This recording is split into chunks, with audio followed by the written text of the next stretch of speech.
Hey, this is Nico from Travel and Teach Recruiting, and today I'm going to talk about teaching English in Korea, EPIK or public schools versus private schools.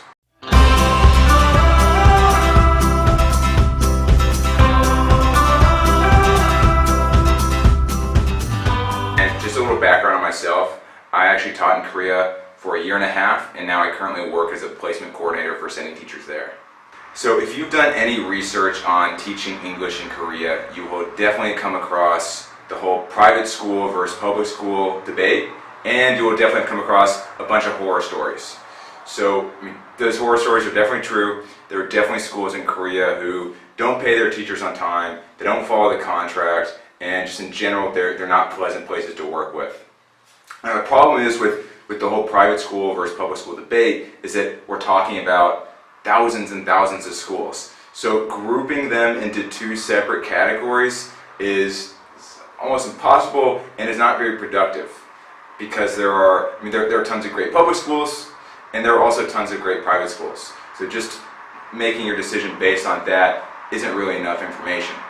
So one of the key things with figuring out if you want to be at a private school or a public school is really just to do your research on the school and make sure that you talk with current teachers there, because that'll be able to shed a lot of light on the situation.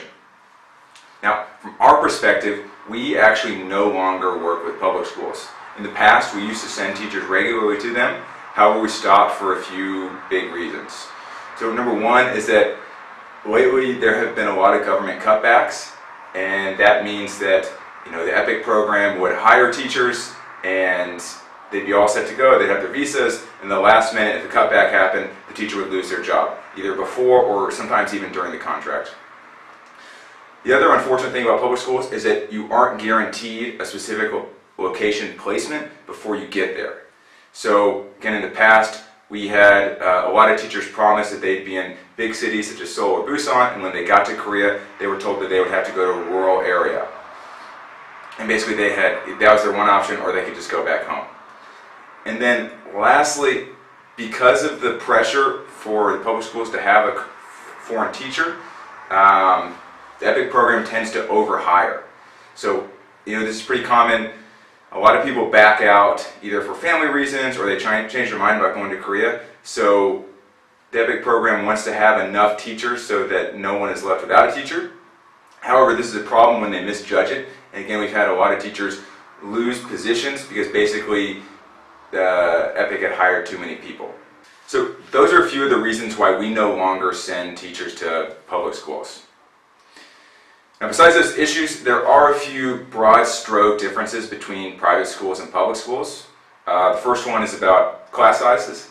So at private schools, class sizes are typically between 8 to 12 kids, whereas at public schools, they can be pretty big, and because you're teaching all the kids, they can be anywhere between 25 or 30 and sometimes even as big as 40 kids per class. And the other big difference between private and public schools is the amount of foreign teachers at that school.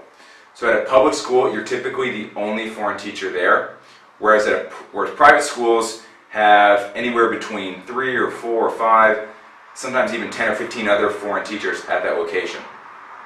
In my own opinion, I found that to be a lot nicer at a private school, just because it's nice. As soon as you show up there, you kind of already have a built-in social network and social circle of other people. It's also nice for bouncing ideas off, and sometimes it's just nice to be able to sit in the break room and talk to someone who understands what you're going through as a foreign teacher.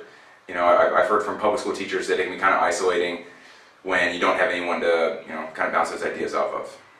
So again, those sum up the major differences between public and private schools.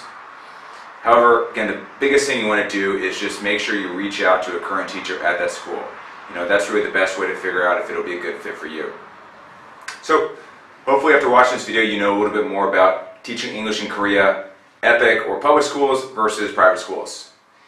If you have any questions or comments, comment below. And if you enjoyed this video and want to see more like it, just hit the subscribe button and like button. Lastly, if you're at all interested in teaching in Korea, just check out the links below.